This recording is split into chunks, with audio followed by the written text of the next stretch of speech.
La creación del Estado franquista, fundamentos ideológicos y apoyos sociales. 40 años de dictadura militar.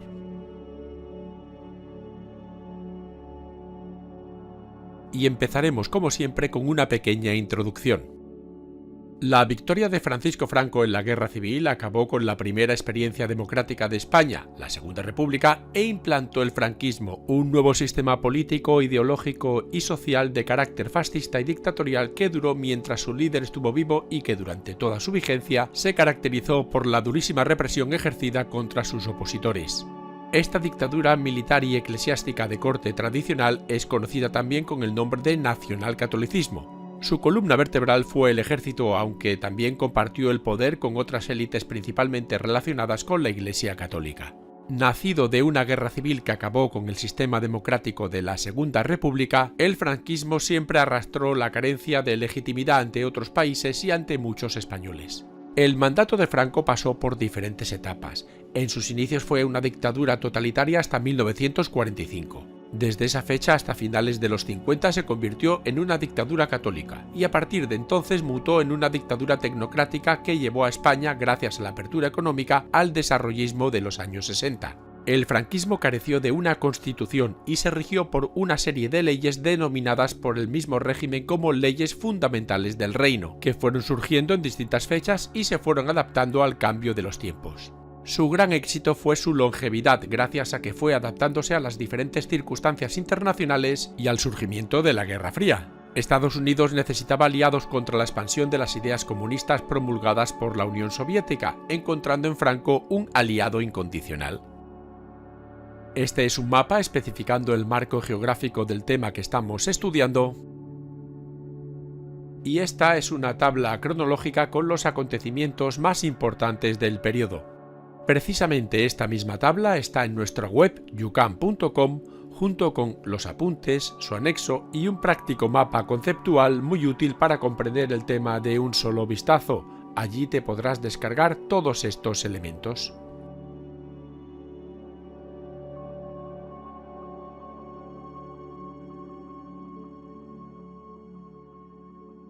Conozcamos ahora cuáles eran sus fundamentos ideológicos. La dictadura de Franco fue única en su género debido a la intervención de diversos factores que convergieron en ella. La propia figura de Franco, el contexto histórico en el que se desarrolló la dictadura y la evolución que experimentó a lo largo de un periodo tan dilatado. Aún así pueden destacarse toda una serie de rasgos propios del régimen franquista. Concentración del poder político en la figura de Franco. Era el jefe de Estado, de gobierno, de los tres ejércitos y del movimiento nacional. Además, al estar convencido de su papel de salvador de la patria, tomó el título de caudillo y se exaltó su figura a través de una propaganda que alababa sus presuntas virtudes. Anticomunismo fue clave desde el inicio de la Guerra Civil y se vio reforzado a partir de 1945 con la Guerra Fría. Gracias a su fervor anticomunista, el régimen fue aceptado en el mundo occidental. Antiparlamentarismo y antiliberalismo. Durante todo su mandato se mostró contrario al pluralismo y a las libertades políticas. Nacionalcatolicismo. El régimen estaba estrechamente relacionado con la Iglesia católica y muy especialmente con el ultramontanismo. Se impuso la defensa de la religión y la moral católicas como elemento consustancial a la propia España. El Estado se declaró confesional y se derogó el matrimonio civil y el divorcio. La Iglesia se sostuvo con fondos públicos y ejerció la censura. Tradicionalismo, exaltación de las tradiciones y los viejos símbolos rememorando continuamente la edad de oro de España, los reyes católicos o los fueros. Concepción centralista del Estado, rechazo de las autonomías de las regiones prohibiendo el uso de sus lenguas propias. Corporativismo sindical, se crearon los sindicatos verticales en los que confluían los intereses de patronos y obreros dirigidos por el partido oficial, la Falange Española tradicionalista y de las Jons. Partido único, solo se permitió el partido anterior, más tarde rebautizado como Movimiento Nacional, el resto fueron prohibidos. Y militarismo, porque el ejército fue considerado garante y defensor de las esencias patrias. Debido a su larga duración no podemos considerar el franquismo como un periodo homogéneo.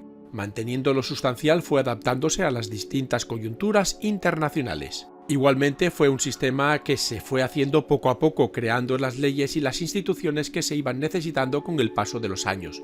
Veamos sus características. Fue un estado totalitario que concentraba todos los poderes en Franco y que se basaba en el anticomunismo, el catolicismo y el tradicionalismo.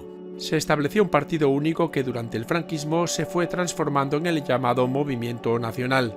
El régimen se autodefinía como democracia orgánica basada en la familia, el municipio y el sindicato, unidades naturales que representaban a la sociedad. Para poder mantenerse tanto tiempo en el poder, Franco contó con diversos colaboradores. El término familias hace referencia a los distintos apoyos políticos y sociales siempre dentro de una completa subordinación al caudillo. Tenemos al ejército presente en todos los gobiernos que juzgaba los delitos políticos y establecía y extendía los valores militares a toda la población. La falange que proporcionó los símbolos al franquismo, pero tras la Segunda Guerra Mundial su influencia fue decayendo. La Iglesia, que tuvo un total dominio sobre la sociedad estando íntimamente ligada al Estado, controló todos los aspectos de la vida de los españoles, estableciendo lo que estaba bien y lo que estaba mal. Y el carlismo, que perdió gran parte de su relevancia política en cuanto finalizó la guerra, no obstante mantuvo ciertas cotas de poder. Además, Franco contaba con otros apoyos que legitimaron su poder y lo ayudaron a mantener su sistema dictatorial. Los propietarios industriales, los banqueros y los nuevos ricos, es decir, aquellos que se habían enriquecido por su apoyo al régimen cuya fortuna procedía del extraperlo o del mercado negro. La Iglesia y el movimiento nacional se encargaban del adoctrinamiento de los españoles a través de la propaganda, la educación y la censura. Se estableció la formación del espíritu nacional como asignatura obligatoria en todas las escuelas y los medios de comunicación estaban controlados. La figura de Franco fue exaltada y los símbolos falangistas adornaban todo el país. El régimen franquista comenzó a construirse durante la Guerra Civil. En octubre de 1936, Franco fue nombrado jefe de gobierno del Estado. Las leyes de 1938 y 1939 le atribuyeron potestad normativa que siempre conservó. Y a partir de entonces el régimen fue aprobando diversas leyes orgánicas que configuraron las leyes fundamentales del movimiento, las llamadas leyes fundamentales del reino. El franquismo era un régimen que se fue creando poco a poco, dotándose de las instituciones y leyes que se iban necesitando. Por eso Franco, para mantenerse en el poder, fue adaptándose a las circunstancias internacionales. Las más importantes fueron las siguientes. En el fuero del trabajo se prohibían las huelgas y la sindicación libre. Allí se establecían los límites de un día de trabajo y las retribuciones mínimas, pero todas estas concesiones estuvieron sometidas al interés de la nación. La ley constitutiva de las Cortes creaba unas Cortes meramente consultivas, siendo elaborada en la perspectiva de la victoria de los aliados. Las Cortes se crearon como instrumento de colaboración y autolimitación para preparar y elaborar leyes. El fuero de los españoles se trataba de una declaración de derechos y deberes, pero muy limitada. Con la ley del referéndum nacional se establecía la obligación de convocar referéndums para los asuntos más importantes. La ley de sucesión en la jefatura del Estado autorizaba a Franco a nombrar sucesor como una respuesta al Manifiesto de Lausana, firmado por monárquicos en el que condenaban el franquismo y proponían una monarquía. España se configuró como un reino y Franco era el jefe de Estado de por vida. Se creó el Consejo del Reino y el Consejo de Regencia. En el contenido de la Ley de Principios Fundamentales del Movimiento Nacional se reconocía la familia, el municipio y el sindicato como base del sistema. La Ley Orgánica del Estado definía el sistema franquista como democracia orgánica. Se enumeraron los fines del Estado, se fijó el poder del jefe de Estado y se declaró su responsabilidad política. Y posteriormente a la muerte de Franco, otra ley será aprobada con rango de ley fundamental, la Ley para la Reforma Política de 1977, que en realidad establecía las condiciones mínimas para escoger las Cortes mediante el sufragio universal y habilitaba por el mismo procedimiento a la reforma constitucional de las leyes fundamentales. El triunfo de Franco dio lugar a una dura represión contra los perdedores de la Guerra Civil.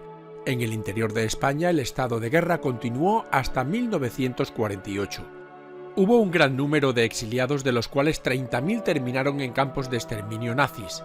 Dentro de las fronteras se desató una auténtica represión de los que habían luchado a favor de la Segunda República. Entre 1939 y 1945 fueron ejecutados entre 35.000 y 50.000 personas, casi 300.000 españoles estuvieron presos y numerosos funcionarios, maestros y profesores fueron depurados, es decir, expulsados de su trabajo. Esta tremenda represión tuvo como objetivo principal anular cualquier tipo de resistencia.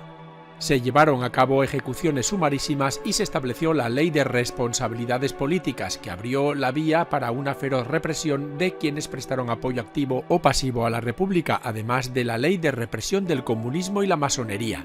Se improvisaron cárceles y campos de concentración en plazas de toros y en campos de fútbol, donde se internaron en míseras condiciones a casi 300.000 personas en 1939.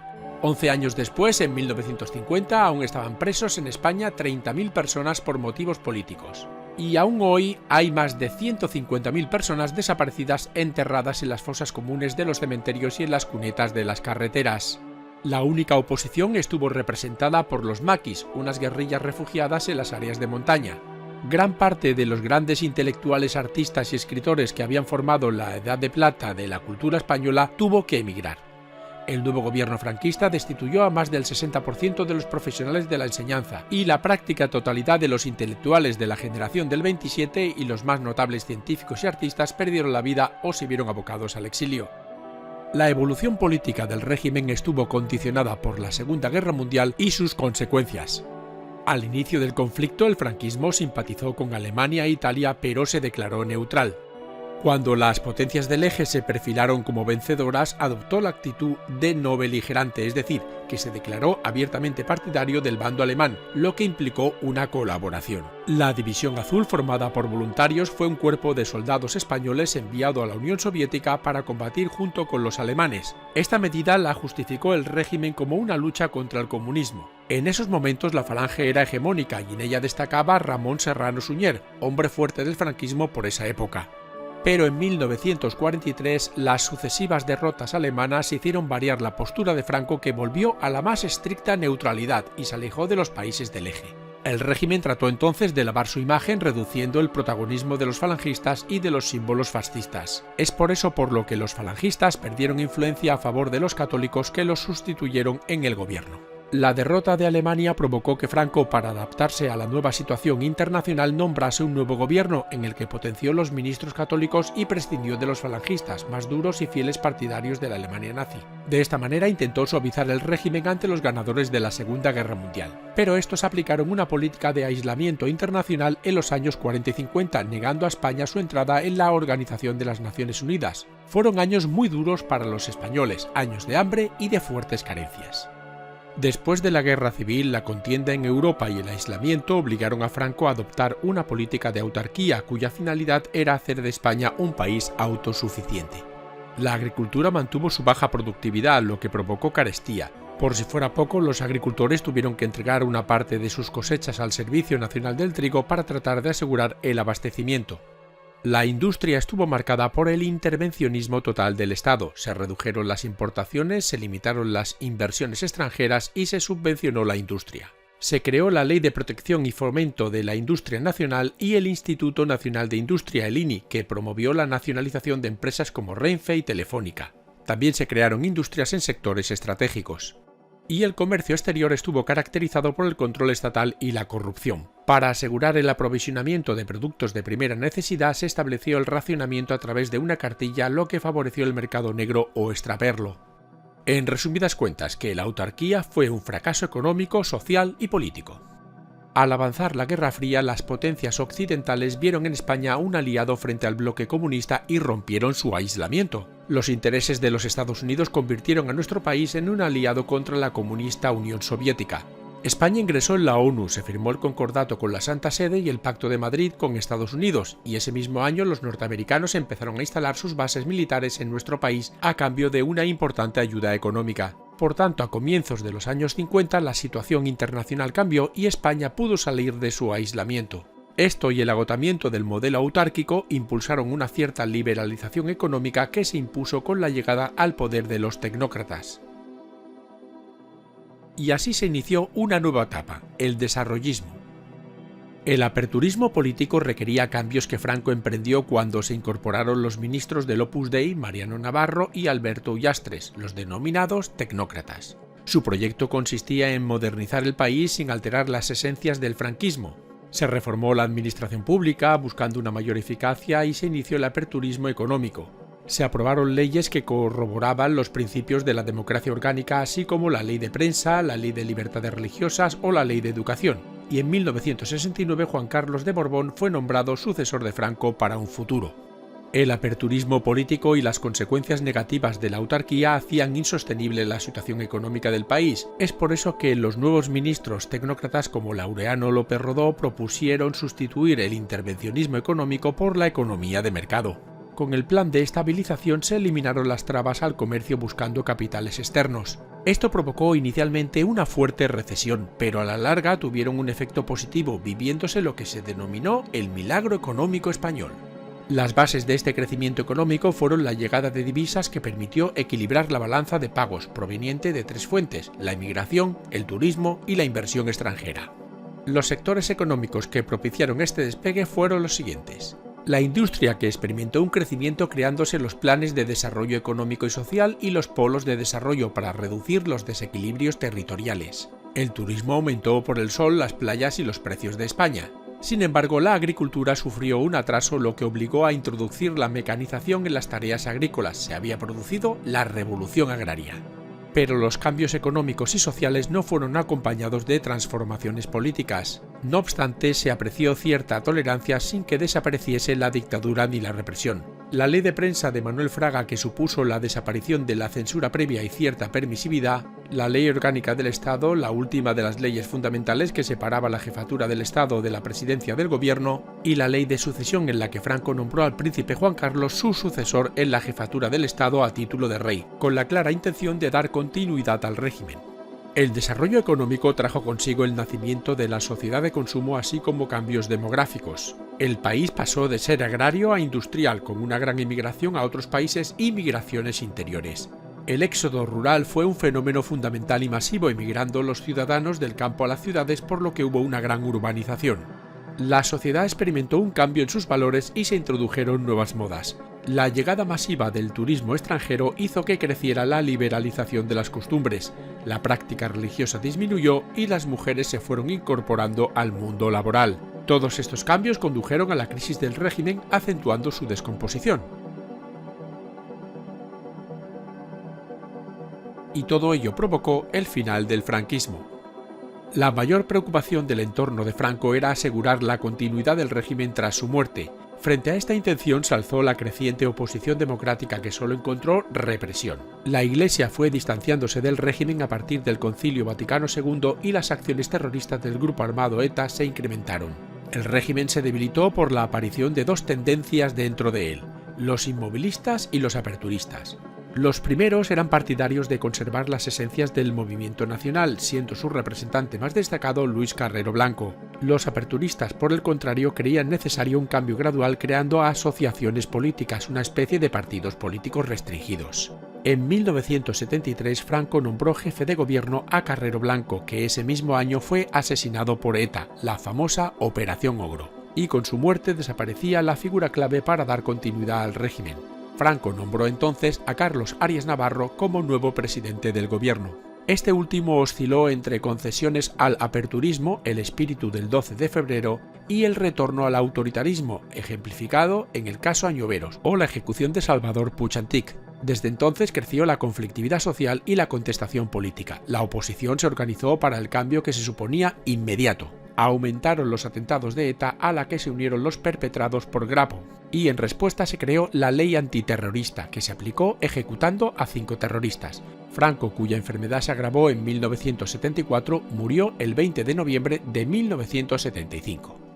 En los primeros años del franquismo se produjo una durísima represión que llenó las cárceles de presos políticos. Las ejecuciones se contaron por miles. Se creó un clima de terror generalizado que, unido al exilio de gran parte de los cuadros políticos de la República, explica la debilidad de la oposición. En la década de los 50 hubo conflictos laborales y revueltas estudiantiles. En los años 60 y 70 la oposición al franquismo se fortaleció y se organizó en diferentes niveles. A grandes rasgos, esta fue creciendo desde 1956, acentuándose en la década de los 60 y en los primeros años de los 70. Se articuló en torno a las siguientes organizaciones: sindicatos clandestinos, movimientos estudiantiles organizados en torno a partidos políticos, obrerismo católico, oposición política, organizaciones terroristas y grupos terroristas nacionalistas.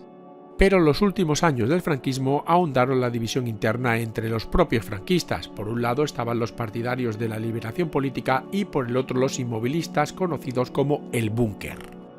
Tal y como se ha comentado, Franco, ya enfermo, nombró en 1973 a Carrero Blanco presidente del gobierno, que pocos meses después fue asesinado por ETA. Ya nadie creía en un franquismo sin Franco. La sociedad española anhelaba la democracia y simplemente esperaba el desenlace para iniciar la transición. Su sucesor, Arias Navarro, adoptó una política inmovilista y aumentó la represión contra la oposición con el fusilamiento de miembros de ETA y del FRAP. Por otro lado, la descolonización que se había iniciado con la independencia del Protectorado de Marruecos y del Protectorado de Guinea debía culminar con la del Sáhara español. Las ambiciones marroquíes sobre esta zona condujeron a la Marcha Verde, y para evitar la guerra se firmó el Acuerdo Tripartito de Madrid por el que España abandonaba su colonia. En los años finales del franquismo surgieron alianzas políticas. En 1974 el PCE promovió la constitución de la Junta Democrática de España, que integraba a partidos de izquierda con un programa de ruptura política para salir de la dictadura. Por su parte, el PSOE impulsó la Plataforma de Convergencia Democrática con un programa parecido, y ambos organismos se fundirían en la Coordinación Democrática o Platajunta en 1976, ya muerto el dictador. Se concebía la transición como un proceso llevado a cabo por la oposición que, en un gobierno provisional, legalizaría los partidos políticos y reconocería derechos básicos antes de unas elecciones libres. Los ciudadanos elegirían entre monarquía o república. Pero finalmente, tras la muerte de Franco, la oposición y los herederos del franquismo pactaron el restablecimiento de la democracia que se llevaría a cabo durante la transición. En resumen, que Franco se había mantenido durante casi 40 años en el poder, un poder que ejerció con mano férrea, desatando una cruel represión que duró hasta el último momento de su vida. Y finalizamos con las conclusiones de este vídeo. El franquismo supuso para España un largo periodo de dictadura en la que la fuerte represión y la anulación de las libertades fue una constante hasta su final. La subsistencia del régimen se debió a la situación internacional a la que Franco se fue adaptando y de la que se benefició. La Guerra Fría hizo que, gracias al feroz anticomunismo de Franco, Estados Unidos se fijara en nuestro país para la instalación de sus bases militares. A cambio, el franquismo recibió el espaldarazo mundial y una buena cantidad de ayudas económicas. En los años 60 se produjo un fuerte desarrollo económico y un crecimiento de las clases medias y también de las protestas en un régimen que se descomponía poco a poco. Tras la muerte de Franco y el nombramiento de Juan Carlos como rey, se inició el proceso de transición española para restablecer la democracia, y después del gobierno de Arias Navarro, Adolfo Suárez emprendió reformas para conseguir la transición que culminaría con la aprobación de la Constitución de 1978. Y esto ha sido todo. Si quieres ver más vídeos como este, entra en youcam.com. Muchas gracias por tu atención.